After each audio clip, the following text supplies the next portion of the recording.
All roads lead to Rome. Rome, in this proverb, means the famous capital of the ancient world. It is situated on the Tiber at a distance of about 15 miles from its mouth. Though modern Rome lies to the north of the ancient city, the proverb mentions only the ancient Rome. In those days, Rome was the only interest and the most glorious place that everyone wanted to reach. The proverb means that Rome could be reached by any means of traveling. Now, the literary meaning of this proverb does not mean to reach Rome.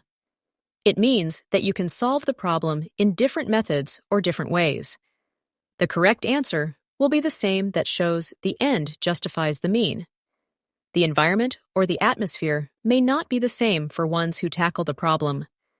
Means and ways of people's lives cannot be the same in different parts of the world, and their ideas may not be the same either. Even the students apply different methods in doing the sum. Their correct answers will be the same. Thus, it can be said all roads lead to Rome. In this proverb, Rome represents the destination or the goal or success. In what way we may do, the goal or success is our destination. After the thing, the project, or the problem has been done successfully, people say that all roads lead to Rome. All clouds bring not rain. We have learnt about evaporation of water since our childhood. Thus, we know there is water vapor swimming in the air. They say clouds are signs of rain. It is black clouds that usually give us rain by means of condensation. However, it is not all clouds that bring rain. Naturally, both the old and the young welcome the rain. Rain clouds usually roll up from the sea through the sky and pass over belts of forests and ranges of mountains. When it rains, all rivers and brooks, as well as lakes, are filled with water, flowers bloom, and trees and vegetation painted green after being washed by the rain. Farmers are busy cultivating their crops. Children are playing merrily in the rain. Thus, the young as well as the old love the rain as much as they love gold. People treasure gold and wear it as ornaments on their bodies. But they know that all the glitters are not gold.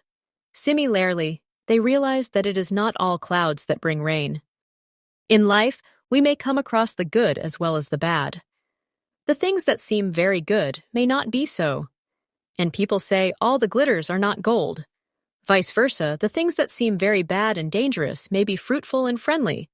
Then we say all clouds bring not rain.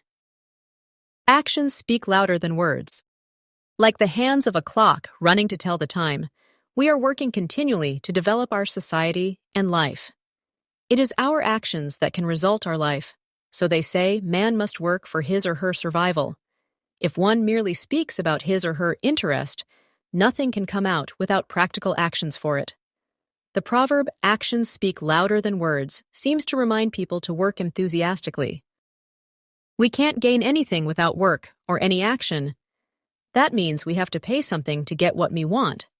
We must invest some materials or time or energy for the purpose of getting something. There are some proverbs.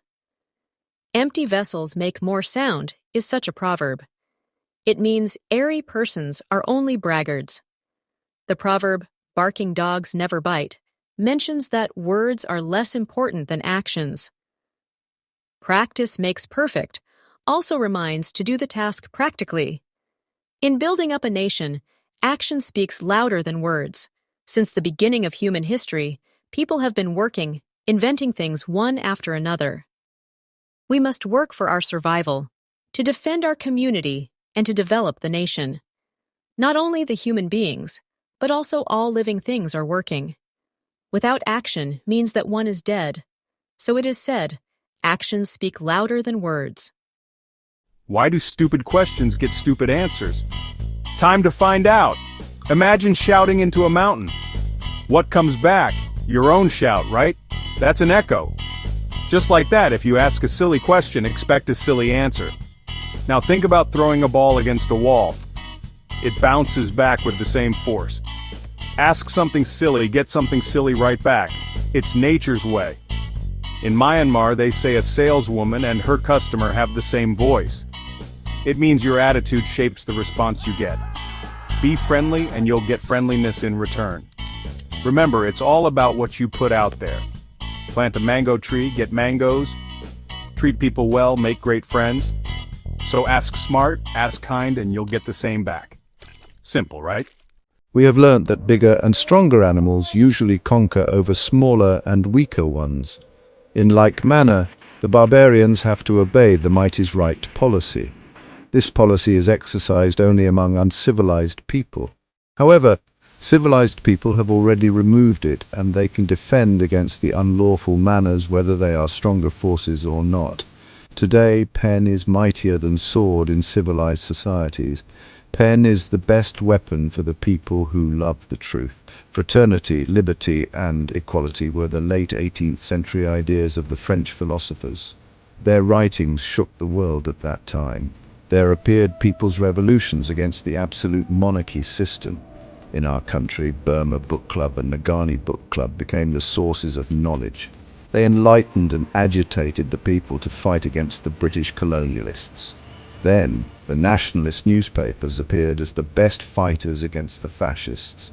A bullet or a sword can kill only one or a few enemies. In addition to this, pen can give people the true knowledge and fair way of life. Today, internet can be said the biggest computer or the sharpest pen that reveals the truths. Although there may be some misleading articles and news, they cannot overcome the love of truth. Thus, media can be said the best pen of the people that can subdue the might is right policy. For these good qualities we learn, we study, we read the journals and newspapers, as well as the internet. Though there may be shameful writings, they will certainly disappear sooner or later. Pens that tell us about the religious preachers, thought of the philosophers, and the art of the writers have the greatest force to subdue the bully of the devilish egoists. Pen is mightier than sword.